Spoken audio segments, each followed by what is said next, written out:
صبح معراج، رات گزرنے کے بعد صبح کے وقت جب نبی پاک نے مکہ کے لوگوں کے سامنے یہ ریویل کیا، یہ اعلان کیا کہ میں رات کے تھوڑے حصے میں مکہ پاک سے مسجد اقصیٰ، اس کے بعد آسمانوں کی سیر کر کے، جنت کے طبقات کو ملاحظہ کر کے، جہنم کے طبقات کو ملاحظہ کر کے، رب کی بارگاہ میں حاضر ہو کر انبیاء سے ملاقات کر کے رب سے کلام کر کے آیا ہوں، تو کچھ لوگ تو اس صبح بھی بڑے خوش ہوئے، ایسے خوش ہوئے، نبی پاک کی باتوں کی تصدیق کی۔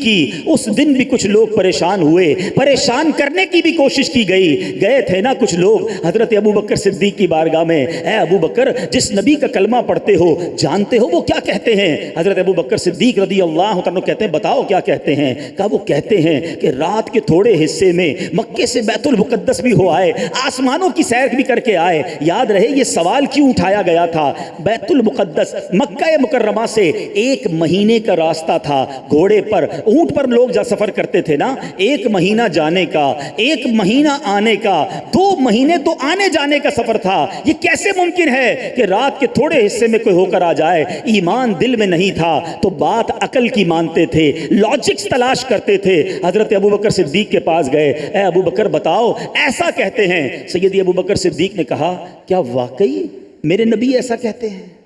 ہو سکتا ہے اس وقت سوال کرنے والوں کے ذہنوں میں خیال آیا ہو کہ لگتا ہے کچھ ہیزیٹیشن ہے، کوئی تذبذب ہے۔ کہا ہاں ایسا ہی کہتے ہیں۔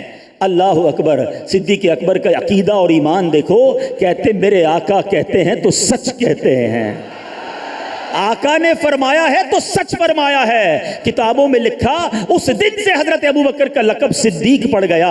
انہوں نے کوسچن کرنے والوں نے دوبارہ سوال کیا، اے ابو بکر کیسے تصدیق کرتے ہو رات کے تھوڑے حصے میں اتنا بڑا سفر؟ سبحان اللہ، صدیق اکبر کا جواب سنو، بہت سارے مسکنسیپشن، بہت ساری غلط فہمیاں ختم ہو جائیں گی۔ جو بات بات پر لاجک تلاش کرتے ہیں، سوال کرتے ہیں کہ بتاؤ یہ کیسے ممکن ہے، صدیق اکبر نے رہتی دنیا کے لیے کانسیپٹ کلیئر کر دیا، ذہنوں کو گویا کلیئر کر دیا۔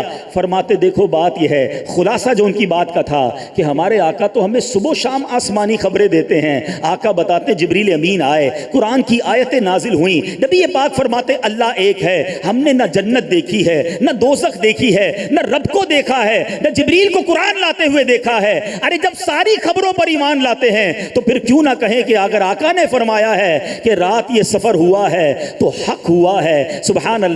وہ پنجابی کے لوگ کہتے ہیں نا، کمال کی بات کہتے ہیں، اسی منن والے ہیں، سوچن والے نہیں ہیں۔ جب آقا رسول کی، ہمارے آقا کی بات آ جائے، صحابہ کرام کا کوئی قول مل جائے، ہر بات کو لاجک سے تلاش نہیں کیا جاتا۔ شاعر لکھتے ہیں نا، عقل والوں کے نصیبوں میں کہاں ذوق جنوں، عقل والوں کے نصیبوں میں کہاں ذوق جنوں، عشق والے ہیں جو ہر چیز لٹا دیتے ہیں۔